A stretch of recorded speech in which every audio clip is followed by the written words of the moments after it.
Makanya maaf saya pakai bahasa Indonesia. Kalau mau murni pakai bahasa Jawa, sini banyak ngapaknya. Lagian Jawa saya Jawa Wetan. Ya timur, kan bahasanya beda. Maaf kalau nanti ada salah dikit-dikit. Saya bahasa Indonesianya. Anak-anak sini itu sekarang manggil orang tua ayah ibu itu udah nggak ada. Papa mama, minimal ayah bunda. Bapak ibu itu sekarang udah nggak laku. Anak-anak itu kalau manggil mama, direpoti anaknya ya, jangan ganggu mama, mama ini lagi betetin iwak. Sana lo ikut papamu. Nah, papanya nimpali teletong. Udah ya, maaf ya. Coba kok pada pengen dikasih umur panjang, kalau dipikir yang umurnya panjang akhirnya ya mati, yang umurnya pendek akhirnya ya mati. Ayo nyaut, sing ora melu nyaut ketoke mati dhisik. Yang umurnya panjang akhirnya, yang umurnya pendek malah cepet. Nah, maka kalau begitu bedanya umur panjang dengan umur pendek itu apa sih? Nah, para edan-edan sekalian yang saya hormati, iki kok podo edane kok rampung ngaji iki. Yang penting dalam hidup ini bukan berapa panjang umur kita, berapa lama hidup kita di dunia, berapa panjang usia kita, bukan itu. Tapi prestasi apa yang bisa kita torehkan dalam hidup, itu yang jauh lebih penting daripada sekedar berapa panjang umur kita. Manfaat apa yang bisa kita tebarkan dalam kehidupan, itu yang penting, bukan berapa lama hidup kita di dunia. Kebaikan-kebaikan apa yang bisa kita lakukan, bisa kumpulkan selama menjalani hidup, itu jauh lebih penting daripada berapa panjang umur kita. Toh kenyataan banyak orang yang umurnya nggak panjang, pendek umurnya, tapi prestasinya jauh lebih hebat daripada orang-orang yang diberi umur panjang. Ulama-ulama besar itu banyak kok umurnya yang nggak panjang. Coba imam madhab kita Muhammad bin Idris Asy-Syafi'i rahimahullah, itu usianya hanya 54 tahun, sudah wafat beliau, tapi jadi imam madhab, menjadi panutan dari jutaan umat Islam di dunia. Sampai sekarang ilmunya masih terus diamalkan, manfaatnya tiada henti. Umurnya nggak panjang. Hujjatul Islam Abu Hamid Muhammad bin Muhammad Al-Ghazali At-Tusi, Imam Ghazali, usianya hanya 51 tahun, sudah wafat, tapi karya-karya ilmiah beliau, manfaatnya untuk umat sungguh hebat, jasanya untuk dunia sungguh luar biasa. Gak panjang kok umurnya. Imam An-Nawawi umurnya cuma 45 tahun, tapi sampai sekarang masih terus dipelajari, ilmunya diamalkan. Dah kok kayaknya nggak nyaut ya dikasih contoh ulama-ulama. Beliau-beliau sudah wafat, tapi sampai sekarang masih terus dikenang, didoakan, dicontoh, diteladani. Banyak yang pengen mengenalnya lebih dekat. Ya, sampean umur bisa panjang mungkin, tapi kok nggak ada yang pengen mengenal sampean. Mending aku. Banyak kok yang pengen deket sama aku. Udah, tokoh-tokoh nasional kita itu banyak yang umurnya nggak panjang. Presiden pertama Republik Indonesia Bung Karno, ahli berjuang, tokoh pergerakan, sang proklamator, jasanya besar untuk Indonesia. Umurnya nggak panjang-panjang amat, sampai sekarang tetap dikenang, diajarkan di sekolahan-sekolahan, dicontoh perjuangannya. Bu Raden Ajeng Kartini, biasa disingkat RA Kartini. Itu nama aslinya kan Harum itu. Loh iya kan, Ibu kita Kartini, putri sejati, putri Indonesia. Nah, siapa namanya? Harum. Beliau umurnya cuma 24 tahun, sudah wafat. Tapi jasanya luar biasa, makanya sampai sekarang diajarkan di sekolahan-sekolahan. Bahkan nama beliau itu loh diperingati sebagai hari besar nasional. Setiap tanggal 21 April diperingati sebagai Hari Kartini. Ayo coba wong kene sing tua-tua gawe yo peringatan Hari Sumini. Ora ana sing sudi. Wong ora duwe manfaat, ora duwe jasa. Panglima Besar Jenderal Sudirman wafat dalam usia 34 tahun. Enggak terlalu tua, enggak. Umurnya cuma 34 tahun, masih muda sudah wafat. Tapi beliau menjadi pahlawan nasional. Sampean umur bisa 70 tahun lebih sampean, tapi jangankan pahlawan nasional, pahlawan tingkat RT aja enggak. Malah uripmu tukang gawe kesroh nggone lingkungan. Yo ngerti? Halo? Nama Jenderal Sudirman itu monumental, dipakai jadi nama jalan-jalan. Di setiap kota di Indonesia ini ada loh Jalan Jenderal Sudirman. Umurnya lo mek 34 tahun. Ayo namamu. Dipakai namanya Gang Buntu lo rapayu. Ayo Gang Buntu pinggir omahmu sing tembus sawah lo. Kasih plakat papan tulisi Jalan Sukadi. Dirubuhne wong. Loh, karena beliau jasanya hebat loh. Jangan dikira Jenderal Sudirman itu bukan santri loh. Beliau alim.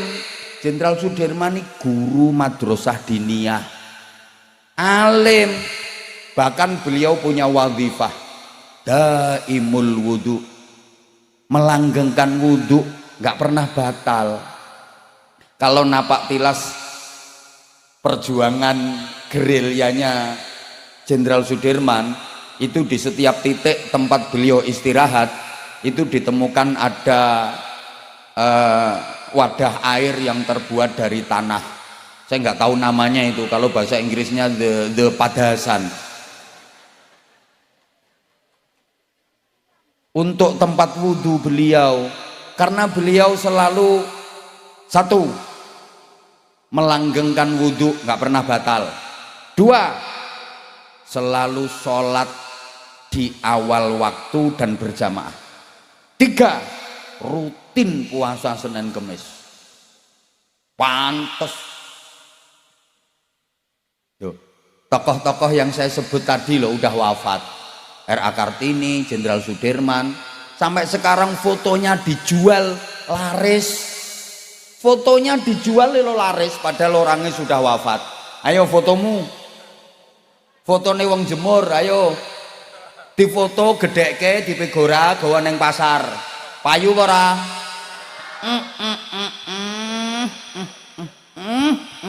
Disempar wong. Sapa ngomong sing ceramah ya padha wae. Mending foto saya kalau di pinggir-pinggir jalan bikin orang penasaran. Lah itu yang di layar itu fotonya siapa? Nah, kan dua laki-laki tampan berhadapan.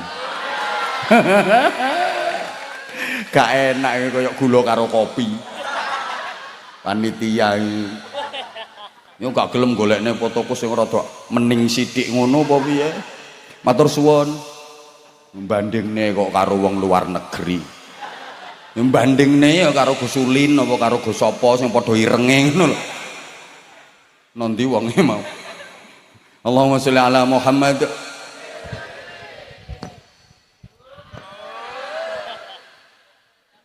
Ramanipun Gus Dur, Allah yarham, Mbah Yai Wahid Hasyim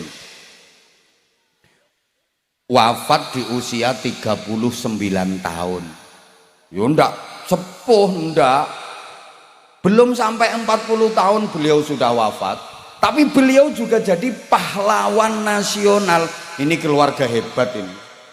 Keluargane Gus Dur hebat. Sak Indonesia ora ono tunggale.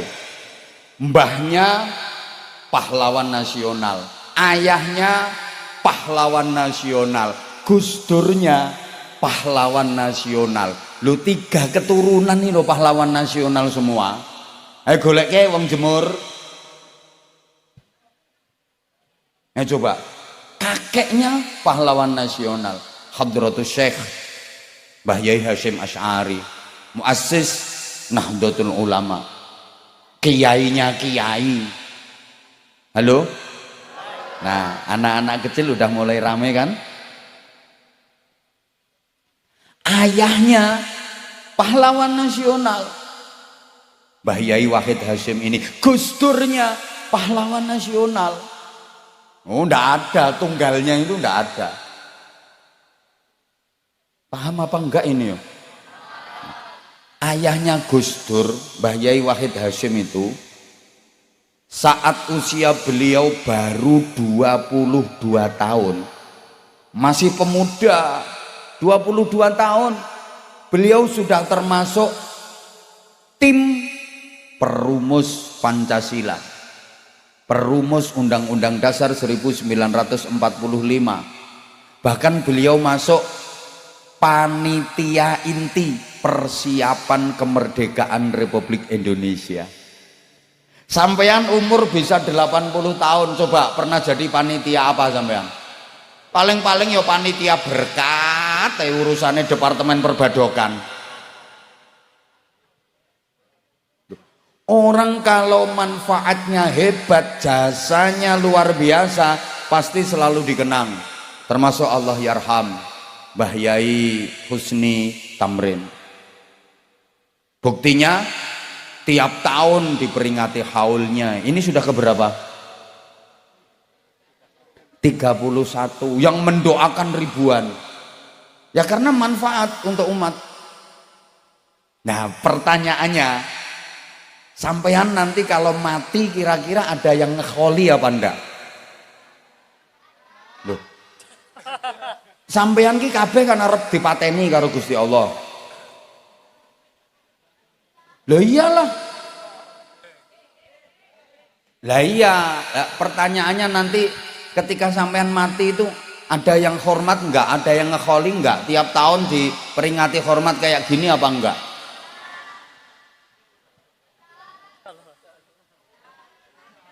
Ya Allah, maksudnya gini ya,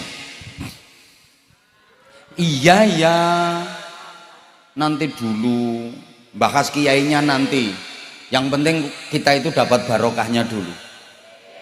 Nah, hidup ini bukan soal panjang-panjangan umur, bukan. Ora kok dawa-dawanan umur, mboten. Tapi yang penting itu apik-apikan le ngamal. Huwallazi khalaqal mauta wal hayata liyabluwakum ayyukum ahsanu amala.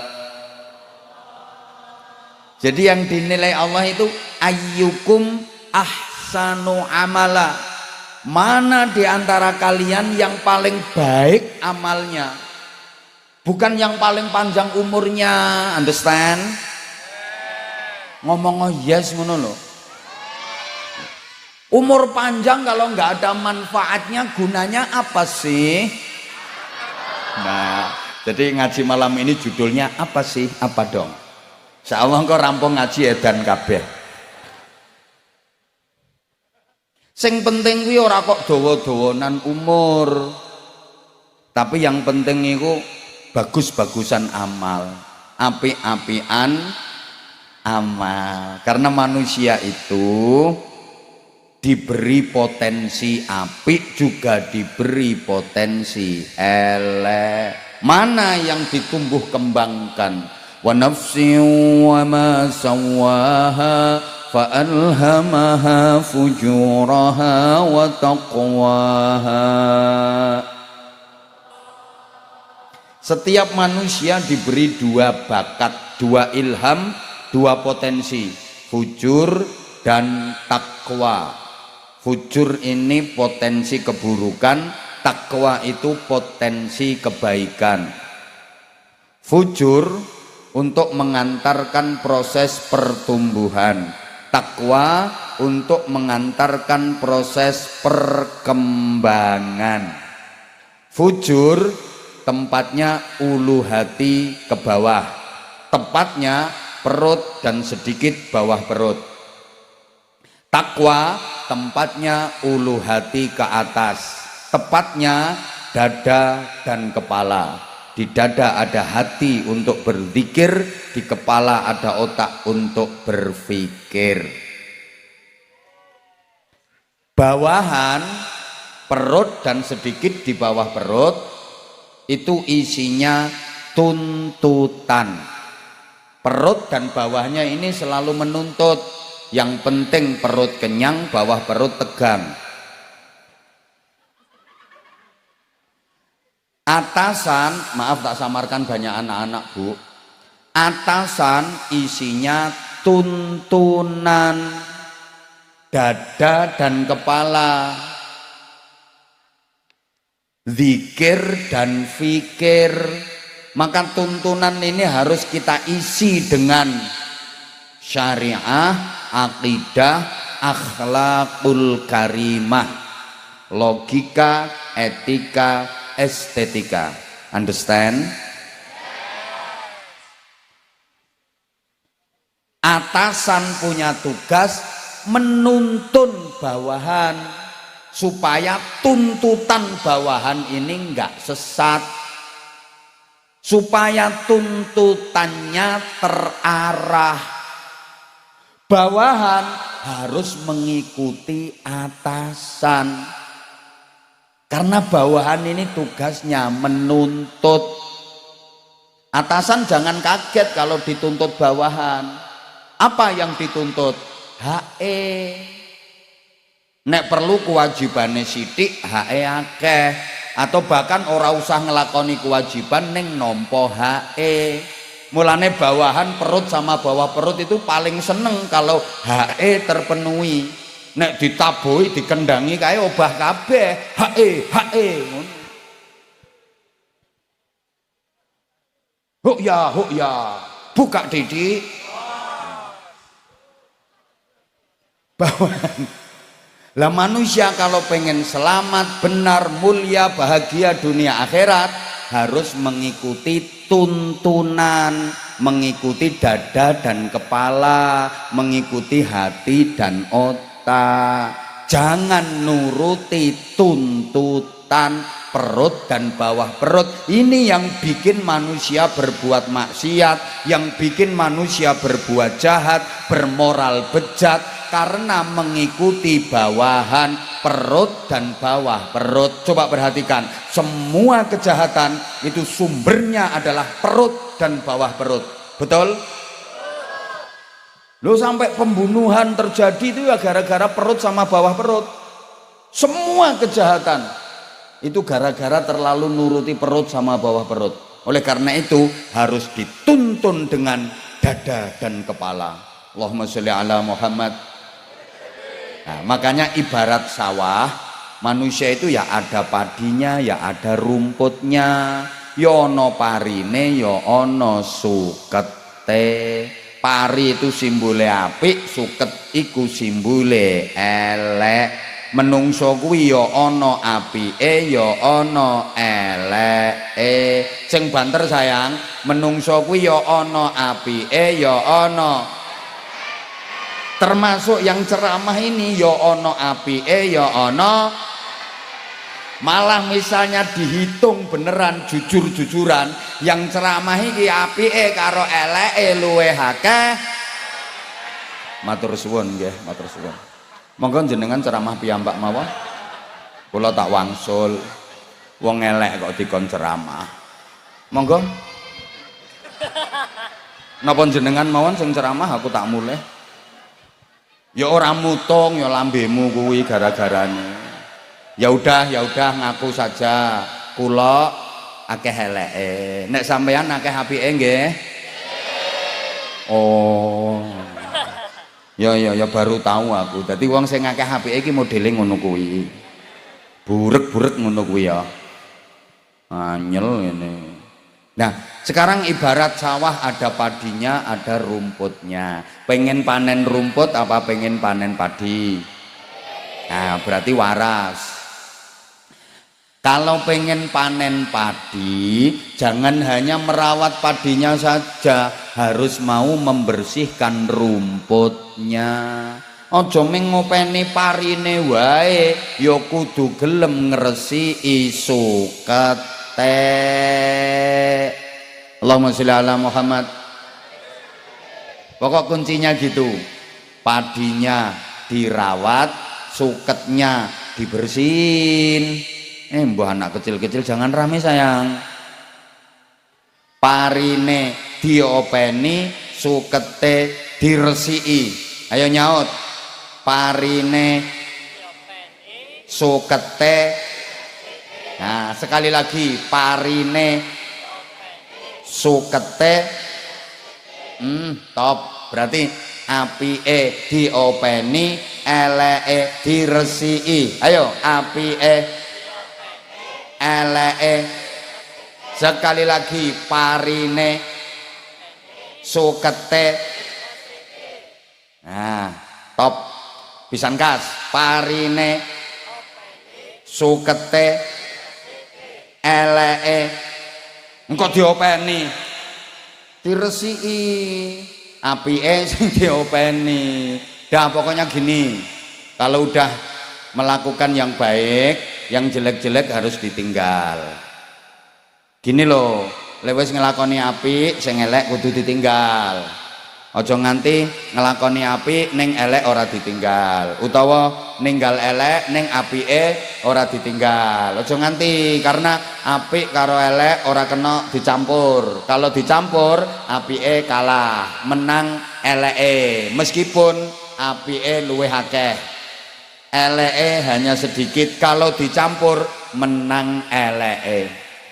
Contoh, kolak anget seember, campur karo sesendok wae telek lentong anget.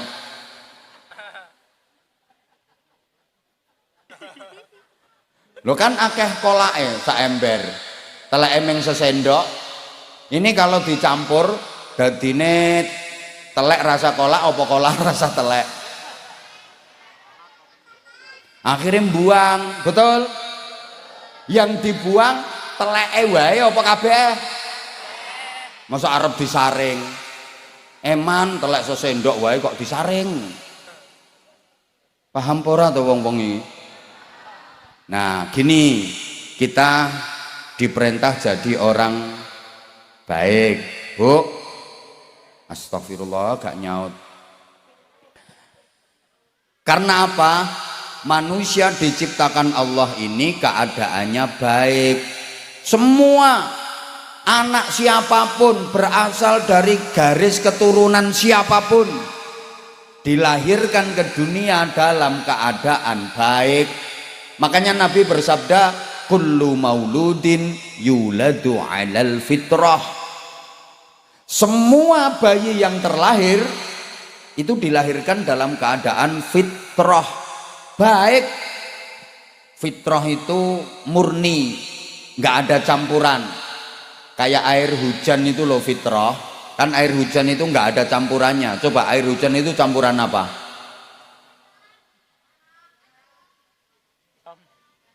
Halo? Masih melek apa enggak ini ya? Udah wes gini aja. Pokoknya manusia dilahirkan ke dunia dalam keadaan bayi, itu kondisinya baik. Anak siapapun, berasal dari garis keturunan siapapun, kondisinya baik. Kullu mauludin yuladu 'alal fitrah. Lah jadinya nanti kalau udah dewasa seperti apa? Lah ini orang tuanya yang menentukan. Mau dididik kayak apa, mau diarahkan kemana. Sehingga terusannya hadis itu, illa anna abawaihi yuhawwidanihi. Nah, tergantung nanti kedua orang tuanya. Anak mau diarahkan Yahudi, ya jadi Yahudi. au yunassiranihi, atau anak dididik Nasrani ya jadi Nasrani, au yumajjisanihi, atau anak diarahkan ke pendidikan Majusi ya jadi Majusi. Kalau ditambah diteruskan au yucopetanihi jadi copet, au yumalinganihi jadi maling, au yubajingani. Yang jelas semuanya kondisinya baik. Maka Allah menghendaki ketika nanti manusia kembali kepada Allah, keadaannya juga harus fitrah, keadaannya juga harus baik. Allahumma sholli ala Muhammad. Sehingga gini ya, manusia itu kalau sudah mati, sampean sudah siap mati apa belum? Nah, yang jawab belum kenceng itu kayaknya didulukan itu. Kok nggak mau jawab sih ibu-ibu yang di sana? Kamu tuh sayang aku apa enggak sih? Padahal aku tuh sayang banget sama kamu. Jauh-jauh tak belain kesini karena aku sayang sama kamu, tapi kamunya nyuekin aku. Siapa ngomong kentir-kentir mau? Jawab sayang. Oh. Lihat kalau jenengan nggak mau jawab malah mereka, padahal mereka tahu apa gitu loh. Udah gini aja, manusia itu kalau udah mati kan jasadnya kembali ke tanah. Minha khalaqnakum wa fiha nu'idukum wa minha nukhrijukum taratan ukhra. Dari tanah aku menciptakan kalian, ke dalam tanah aku akan kembalikan kalian, dan dari tanah pula aku akan bangkitkan lagi kalian untuk menjalani kehidupan yang selamanya. Jasadnya kembali ke tanah, amalnya kembali ke diri sendiri, rohnya kembali kepada Allah. Untuk apa roh kembali kepada Allah? Untuk dimintai mas'uliyah, pertanggungjawaban. Tentang apa? Tentang perjanjian kalimah tauhid. Ketika masih berada di alam rahim atau alam kandungan, usia 120 hari garis miring 4 bulan, fayamfukhu fihi ruh, itu ada perjanjian ilahiyah. Alastu birabbikum, saksikan aku ini Tuhanmu. Ketika itu semua menjawab qalu bala syahidna, siap kami bersaksi engkaulah Tuhan kami, la ilaha illallah. Bareng sekali lagi. Nah, la ilaha illallah yang aku titipkan ketika masih di alam rahim umur kandungan 4 bulan itu masih utuh atau sudah berkurang atau bahkan habis sama sekali, itu dimintai pertanggungjawaban. Allahumma sholli ala Muhammad. Karena gini ya, la ilaha illallah kita itu bisa utuh kalau kita mampu mempertahankan, bisa berkurang, bahkan bisa habis atau hilang. Ora usah pamer drone, nggarai jamaah malah do ndangak kabeh ngene iki. Drone elek pamer-pamer ke. Udah operator ndak usah kentir. Drone ngono malah ditokne raiku.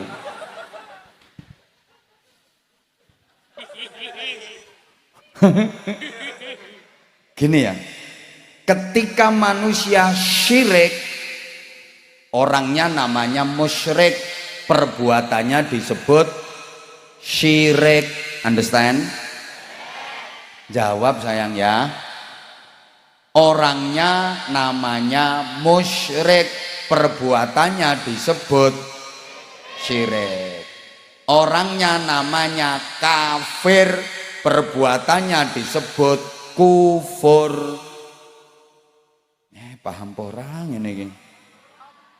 Manusia itu kalau syirik apalagi sampai murtad, itu la ilaha illallahnya lenyap, hilang. Ketika manusia melakukan maksiat, berbuat dosa, la ilaha illallahnya berkurang. Maksiat lagi, berkurang lagi la ilaha illallahnya. Dosa lagi, berkurang lagi. Maksiat lagi, berkurang lagi. Dosa lagi, berkurang lagi.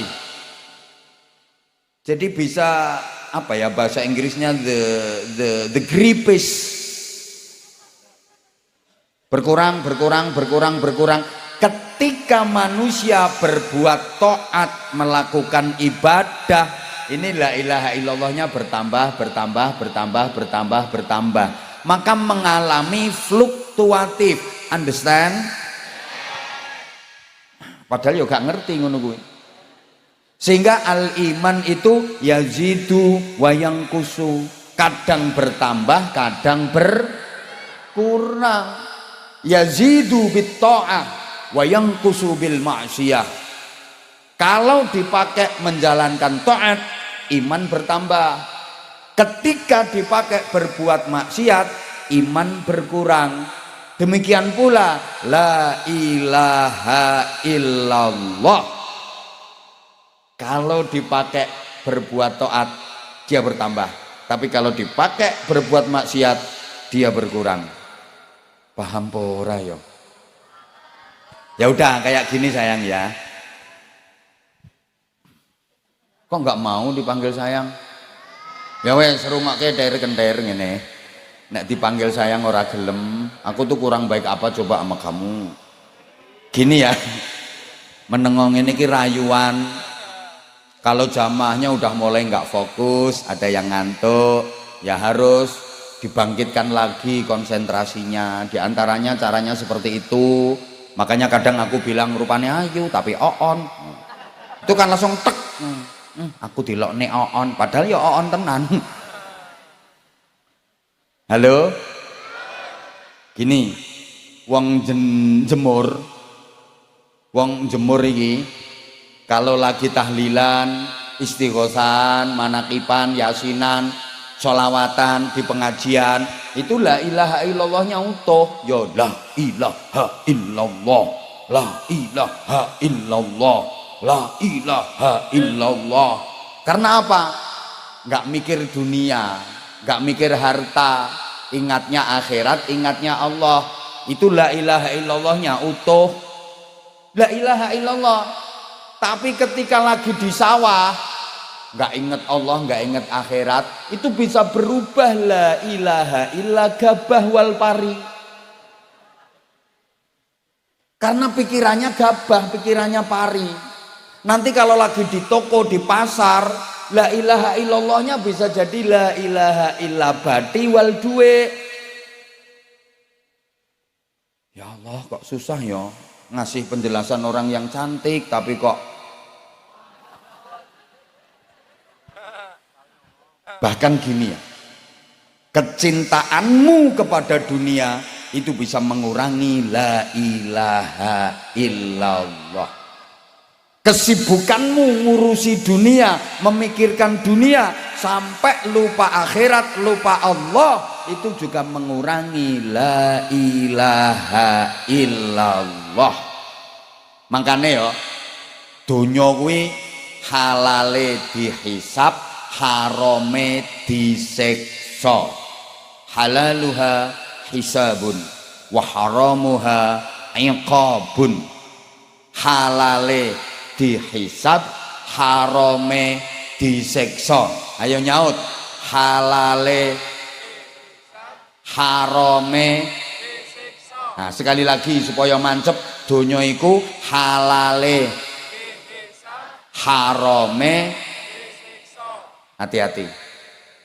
Lah donya itu apa? Mazada an qadril hajah. Apa saja yang melebihi kebutuhan pasti itu donya.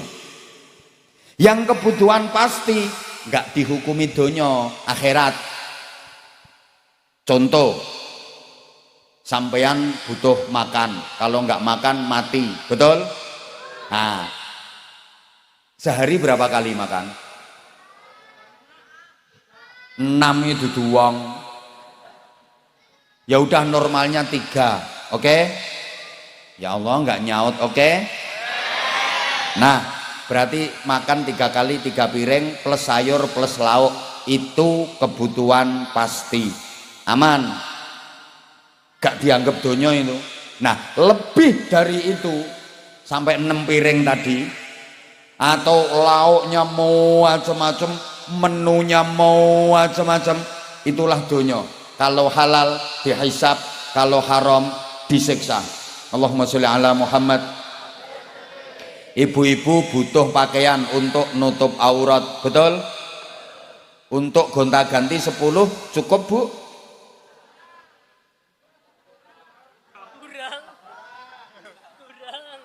Mestinya kan udah cukup toh 10 untuk gonta-ganti. Nah, itu kebutuhan pasti. Lah kok pakaian sampai 80, 100, 200 donya itu. Kalau halal dihisab, kalau haram disiksa. Paham enggak ya ini? Ibu maaf, misalnya ya kebutuhan pasti pakaian itu 10, akhirat itu. Nah, lebih dari 10 pakaianmu kok sampai 100, yang 90 itu donya. Kalau halal dihisab, kalau haram enggak usah dibahas, jelas disiksa. Kalau halal dihisab. Belinya di mana? Dapat duitnya dari mana? Dikasih siapa? Terus bajunya dipakai apa? Ngemol terus? Mantai? Ke masjid? Hisab. Kalau haram ya ndak usah dibahas, jelas disiksa. Ya kayak tadi, makan yang 3 piring aman, lebih dari itu donya. Kalau halal dihisab, tapi kalau haram disiksa. Ya, saya ceramah butuh minum.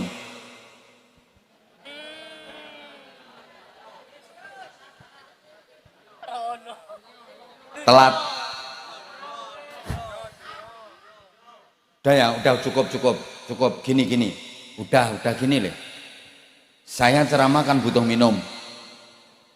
Mestinya yang kebutuhan pasti air putih udah cukup, segelas air putih. Ya ada gelasnya lah, masa suruh ngokop. Misalnya, ini nggak ada nggak apa-apa, wong saya dianggap malaikat kok. Kan ini misal.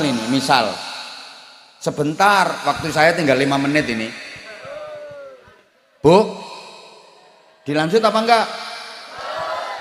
Saya ceramah kan butuh minum. Mestinya kebutuhan pasti segelas air mineral, segelas air putih cukup. Akhirat itu. Loh kok ternyata masih dikasih jahe. Biasanya kan gitu biasanya. Ada kopi, ada jahe, ada larutan penyegar, dan ada degan. Banyak banget. Donya ini haram apa halal? Berarti dihisab. Nanti di akhirat saya ditanya, Anwar Zaid, siap. Kamu ceramah butuh minum? Ya, butuh minum. Lah air segelas kan udah cukup? Ya, cukup. Lah itu kok ada kopi, jahe, kopi susu pula. Bingungin itu. Kopi yang ngajak melek, susu yang ngajak merem. Ada teh, ada degan, ada larutan penyegar macam-macam. Bukankah air mineral segelas udah cukup? Kok macam-macam itu? Dihisab. Ya, saya ngomong, ya itu yang nyiapin kan panitia. Oh panitia? Iya, akhirnya panitia dipanggil, panitianya dihisab, aku ning swarga. Lah karena panitia sini pinter nggak mau dihisap, makanya nggak dikasih.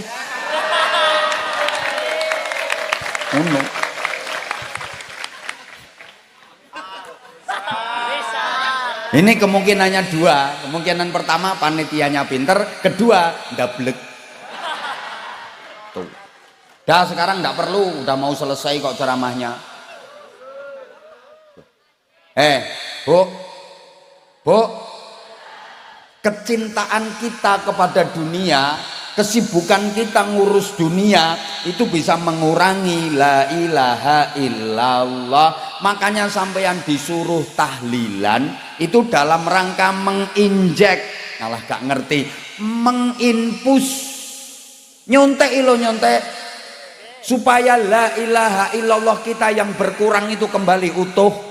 Ibarat orang yang kekurangan vitamin, diimpus vitamin, akhirnya tercukupi lagi kebutuhan vitaminnya.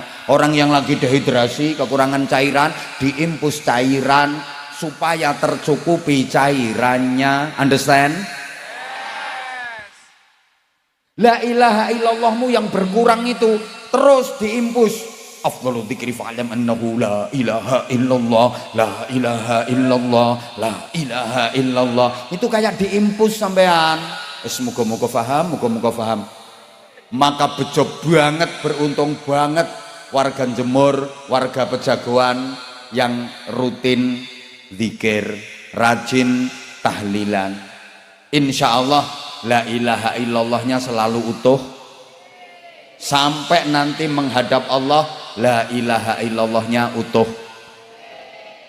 Paham Bu ya? Paham nggih? Berarti lek tahlilan diteruske nggih? Lek zikir diteruske nggih? Lah wong sing gak tahu zikir, gak tahu tahlilan, wah bahaya itu. Bisa-bisa la ilaha illallah berkurang kayak orang kurang vitamin, kurang nutrisi. Ya kalau sampai kehabisan, waktu mati menghadap Allah, la ilaha illallahnya habis, bahaya. Semoga-moga paham. Ya Allah, Bu. Maka ya sejujurnya saya kok meyakini jamaah yang hadir di sini ini masuk surga semua. Sing klebu. Iya, sing klebu. Kenapa?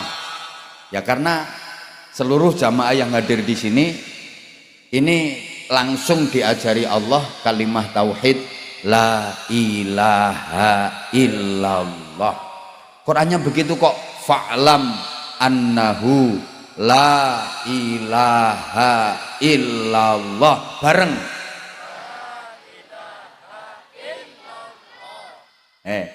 Itu diberikan kepada umat Muhammad dalam rangka at-ta'allum wa ta'lim, proses pembelajaran. Makanya kiai-kiai itu kalau ngimami tahlil nggak mau ninggal lafadz fa'lam. Kalimah fa'lam itu nggak pernah ditinggal. Afdhaludz dzikri fa'lam annahu la ilaha illallah. Kenapa fa'lam nggak ditinggal? Itu untuk menunjukkan bahwa la ilaha illallah itu dalam rangka at-ta'lim wa ta'allum, pembelajaran. Allah langsung yang mengajar kita la ilaha illallah, dan itu disebut miftahul jannah, kuncinya surga. Coba masyarakat Jemur, wong Pejagoan diajari Allah kuncinya surga la ilaha illallah. Andaikan kok sampai nggak masuk surga, ora pantes. Wong Jemur ki pantese manggon suwarga. Karena diajari kunci surga sama Allah. Langsung diajari la ilaha illallah, pantas kalau wong Jemur mendapatkan hadiah surga. Coba logikanya begini, pertimbangannya gini logikanya. Nabi Adam alaihi salam Sama Allah cuma diajari tentang nama-nama kok Bapak Ibu. Wa 'allama Adamal asma'a kullaha. Nabi Adam itu hanya diajari tentang nama-nama. Itu kan pelajaran kelas playgroup itu. Pengenalan tentang nama-nama. Adam ini namanya langit. Dam ini namanya bulan. Dam ini namanya matahari. Dam ini namanya mendung. Ngono tok. Loh, kalau sampean baca tafsir Sawi, ya, syarahnya tafsir Jalalain, alah lek potong ngamu sorang ngira, potong ngamu orang ngira. Ketika ayat ini ku ditafsiringin, Nabi Adam diajari Allah tentang nama-nama, hattal farqa bainal fusah wad dirat, sampai perbedaan antarane entut cilik karo entut gede. Dam nek tit fusah, entut cilik, lah nek dot, nah kuwi dirot. Makanya wong Jawa yang ngarani entut berut. Jadi entut kan ada yang kecil, ada yang besar, sesuai ukuran bokong. Bokong cilik ya tit, cilik tipis tit, bokongnya sedengan ya tet. Bokong gede kandel lombo. Ngono kae. Kuwi dirot.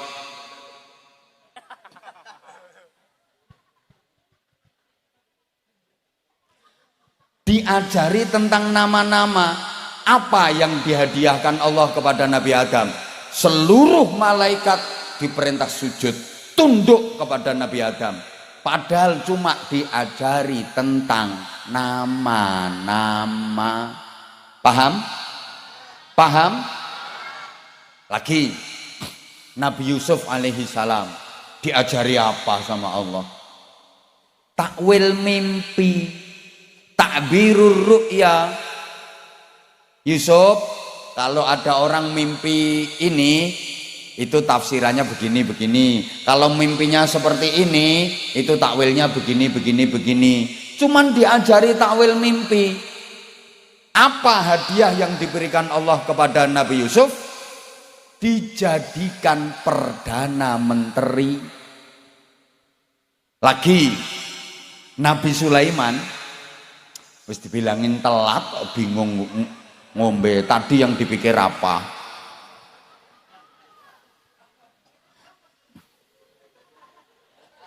Telat. Tadi yang dipikir lo apa?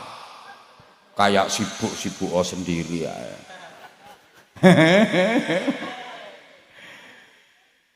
Udah perhatiin aku aja. Nabi Sulaiman itu hanya diajari mantiqat thairi, bahasa verbal binatang. Nabi Sulaiman bisa omong-omongan sama manuk hudhud. Hadiahnya apa dari Allah? Mulkan azima, kerajaan yang besar, wilayah kekuasaannya luas. Padahal cuma diajari kayak gitu. Nah, kita diajari kunci surga, la ilaha illallah. Pantas kalau kita mendapatkan hadiah surga. Mangkane lek nganti ana wong jemur ora mlebu swarga, kebangetan bareng. Udah diajari sampai nggak masuk surga, kebangetan. Selama di hati sampean masih ada la ilaha illallah, insyaallah masuk surga sampean. Dan itu juga latihan ma'rifatullah bareng. Ngene, sampean kan tahu Allah itu punya al-asmaul husna, betul? Dan kita diperintah untuk berdoa pakai asmaul husna. Walillahil asmaul husna fad'uuhu biha. Itu latihan ma'rifatullah. Semuanya kembalikan kepada Allah. Kita hanya ketempelan saja. Semuanya milik Allah, semua kuasa Allah. Halo? Ya Allah, gimana ya ngasih pemahamannya? Kita kan sudah diajari orang tua kita, guru-guru kita, bunyai dan kiai kita, kalau semuanya dikembalikan kepada Allah. Mau melakukan apa saja baca bismillah, berarti kembali kepada selesai melakukan apa saja alhamdulillah, kembali kepada merasa banyak salah banyak dosa astagfirullah, berarti kembali kepada punya janji insya, berarti kembali kepada melihat yang menakjubkan masya, berarti kembali kepada semuanya kembalikan kepada Allah, bahwa kita bukan apa-apa, kita bukan siapa-siapa. Ini latihan ma'rifatullah. Tolong perhatikan. Makanya tadi saya anak-anak kecil tak suruh diem, karena ini bukan konsumsi mereka. Maaf. Nah, yang dikholi kiai kok yang ngajinya ya harus begini. Masa kayak terima cengengesan tok ora ono isine. Malu dong kita. Loh, kalau cuma sekedar cengengesan ya banyak yang bisa, ngapain jauh-jauh ke sini. Maaf. Jadi artinya gini, kalau semuanya dikembalikan kepada Allah, Bapak Ibu, kalau Bapak Ibu melihat ada orang yang mulia di mana-mana dimuliakan, ndak usah heran, ora usah gumun. Itu karena dia sedang ketempelan asma Allah Al-Mu'izzu, yang maha memuliakan. Bukan karena dia yang mulia, dia cuma ketempelan. Ada orang kok remeh, dihina-hinakan, kaya ora kanggo ngono modele, nganti tanggane selametan lali ora diundang. Wong kok remeh banget, ya nggak usah heran, itu dia ketempelan asma apa? Al-Mudzillu, yang maha merendahkan. Ya Allah, muga-muga faham. Ada orang udah sepuh kok nggak mati-mati, nggak usah gumun, nggak usah heran. Allah punya asma Al-Muhyi, yang maha menghidupkan. Sebaliknya, ada anak masih bayi baru umur 3 hari mati, nggak usah heran. Allah punya asma Al-Mumit. Paham? Ada orang itu setiap doa mandi, ya Allah hujan terang, hujannya terang. Ya Allah panenan dadi tenan panenane. Ya Allah besok ngopyo arisan, kena saya, ya Allah kena dia beneran. Nggak usah heran, bukan karena dia, tapi dia ketempelan. Allah punya asma Al-Mujib, yang maha mengijabah. Understand? Ana wong isa obahe dadi duit. Gampang rezekine, tangane obah lho untuk duit, lesane mbletat ngomong dadi duit, nyekelimik dadi duit. Duh, ndak usah heran. Allah punya asma Al-Mu'ti, yang maha memberi. Lah terus ada orang usaha macam-macam, susah rezekinya, seret banget. Padahal semua pekerjaan sudah dilakukan. Tani gagal, puso terus, wereng terus, dodolan rak payu, umpancane ora pas, udan deres dodolan es, panas dia jualan jas hujan, wis ora tau bener pokoknya. Sampai buka toko besar, tokone sepi, ora payu. Pernah ada orang yang datang ke rumah minta doa, dia punya toko besar tapi sepi, nggak payu, minta doa supaya laris. Tak doain, alhamdulillah laris untuk duit akeh, payu sak toko-tokone. Nah, timbangannya orang jodoh kok akhirnya payu sak toko-tokone. Ada orang kok setiap usaha nggak pernah berhasil. Jangan heran, Allah punya asma Al-Mani', yang maha mencegah, yang maha menghalangi. Itu dalam rangka latihan ma'rifatullah. Semuanya kembali kepada Allah. Berarti apapun yang sekarang ada pada dirimu itu bukan milikmu, kau hanya ketempelan saja. Understand? Semuanya milik Allah, maka nggak pantas kau sombongkan. Jabatan, kedudukan, pangkat yang ada pada dirimu bukan milikmu, milik Allah. Kau hanya ketempelan, maka jangan sombong. Kadang ditempeli jabatan, pangkat, sombong. Ada apa enggak? Ada. Melakukan degek kayak kesenggol sidik, nesu, ngamuk-ngamuk. Jangan macam-macam sama saya. Saudara nggak tahu siapa saya. Mau nganti lali awake dhewe. Padahal pangkatnya apa sih? Wakil RT. Harta, duit, kekayaan yang ada padamu bukan milikmu, milik Allah. Kau hanya ditempeli. Maka jangan sombong kau jadi orang kaya. Kadang kaya dikit, masya Allah. Ketemu tetangga loh, tetangganya salam loh, dia nggak mau jawab. Assalamualaikum bu, malah jentit sampai. Ada ini orangnya datang, tahu aku. Pokoknya orangnya agak gemuk.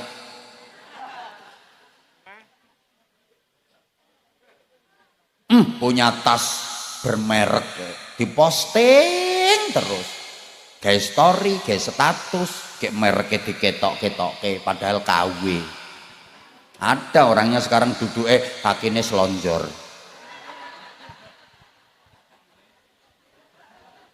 Langsung ditekuk kakinya. Ya itu orang.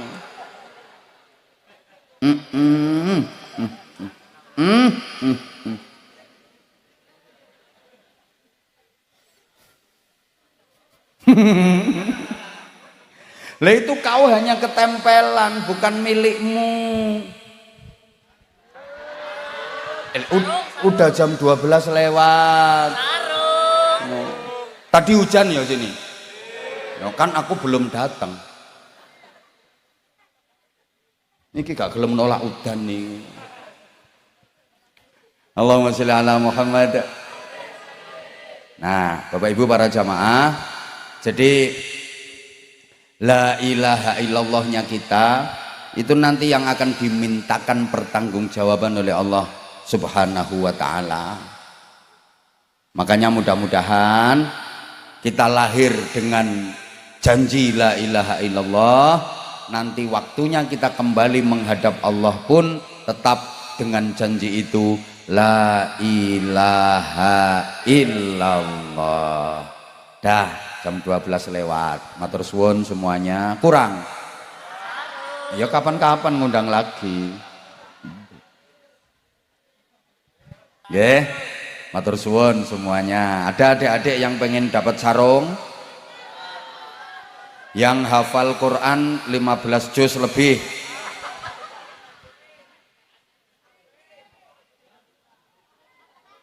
Dah ada adik-adik yang pernah ikut lomba pidato atau lomba ceramah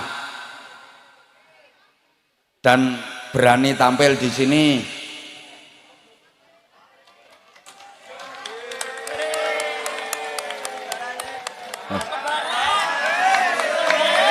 Ya, ini kembaran saya ini. Alhamdulillah. Top. Salam warahmatullahi wabarakatuh. Khair. Masya Allah. Menengok. Dah, tolong jangan duduk di sebelah saya. Lah kan beliau mau nasyid lagi ya? Ya, masih mau nasyid lagi. Ya udah. Duet sama saya. Siapa takut? Loh. Lah kalau cuman gitu enteng kalau cuman kayak gitu. Ngono tok.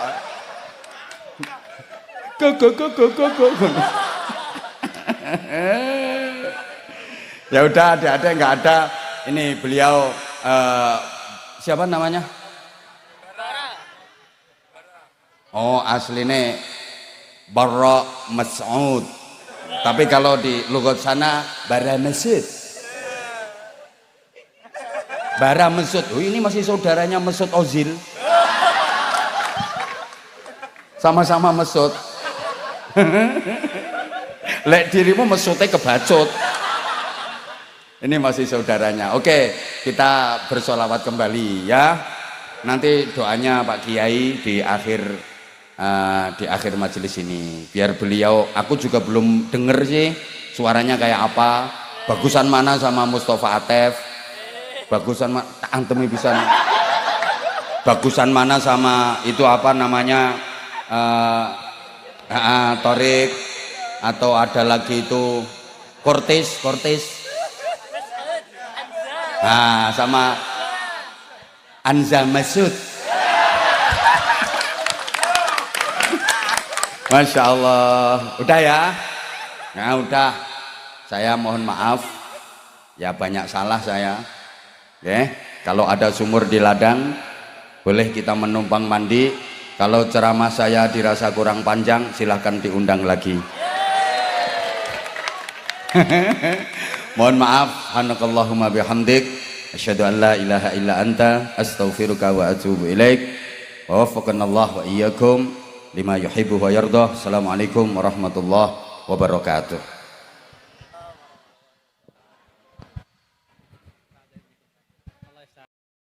Assalamualaikum warahmatullahi wabarakatuh.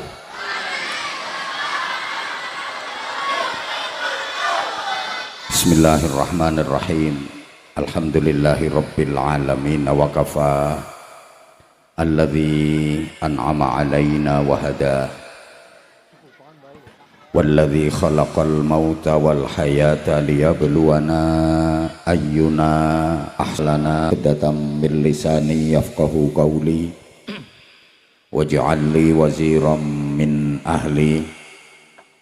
Allahumma nawwir qulubana wa quluba dzurriyyatina wa quluba jama'atina binuril Qur'an wa nuris shalawat wa nuril ma'rifah wa ilmil mukasyafah wal basyirah.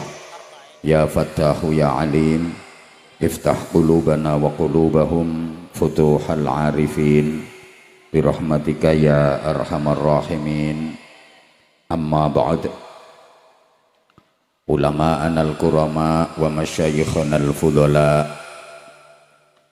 bapak-bapak kiai, ibu-ibu nyai, para pengasuh pondok pesantren, pimpinan majelis zikir, majelis taklim, majelis sholawat, para sesepuh yang dimuliakan, yang kita ta'zimi, kita mohon doanya, pejabat pemerintah dalam semua tingkatan bersama jajarannya, baik dari TNI, Polri, sipil, tokoh-tokoh masyarakat, tamu-tamu undangan, semuanya yang kita hormati.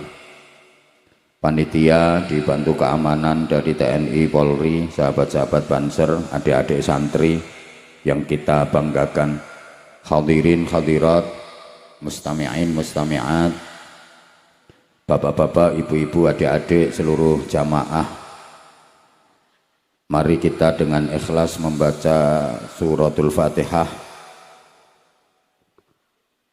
tabarruk dan mendoakan almarhum lirahmatil hayyil qayyum fadilatil mukarram Romo Kiai Haji Husni Tamrin saha masyayikh ingkang dipun hormat haulipun, para ulama terutama yang berjuang di daerah sekitar sini, guru-guru kita, kiai-kiai kita, mudah-mudahan kita mendapatkan manfaat dan barokahnya.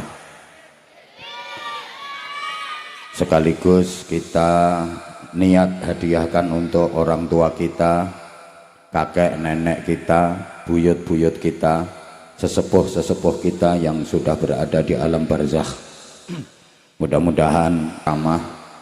Mohon adik-adik santri yang cantik-cantik, yang ganteng-ganteng untuk tidak ngomong sendiri-sendiri agar tidak rame. Saya paling nggak bisa ceramah kalau di hadapan saya ada anak-anak kecil yang rame. Tolong panitianya nanti dikondisikan kalau anak-anak rame, mending digeser tempatnya. Tapi kalau bisa dikondisikan ya ndak apa-apa. Belajari anak-anak supaya betah di majelis ilmu. Tapi kalau kadang-kadang materi pembahasan bukan konsumsi mereka, ya anak-anak rame sendiri. Harapan utama kita hormat haul ulama itu agar mendapatkan barokah. Mudah-mudahan masyarakatnya barokah, keluarganya barokah, putra-putrinya barokah, pekerjaannya barokah, penghasilannya barokah, rezekinya barokah. Yang paling penting ini umurnya barokah, umur yang banyak kebaikannya, umur yang banyak manfaatnya. umur yang banyak amal solehnya.